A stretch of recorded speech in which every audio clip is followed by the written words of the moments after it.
Er gebeurt weinig in de eerste helft, alleen het natrappen van Aneli op Ilić is vermeldenswaardig. Rood is het terecht verdikt en Genk moet nog bijna een uur met zijn 10e verder. In het begin van de tweede helft doet Babovic dit met Podil en ook Partizan speelt met een mannetje minder. Het tempo van de wedstrijd gaat omhoog en dat levert een paar leuke momenten op. De Bruinen met een indraaiende bal.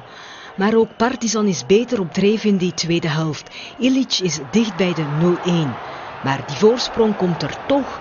Eerst redt Kuteles nog, maar dan trapt Tomic de 0-1 voor Partizan in doel.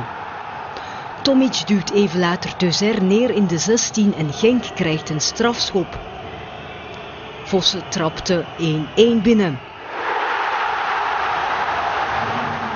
Vlak voor afluiten maakt Okonjimi er met Dezelop toch nog 2-1 van en trekt Genk met een voorsprong naar Belgrado.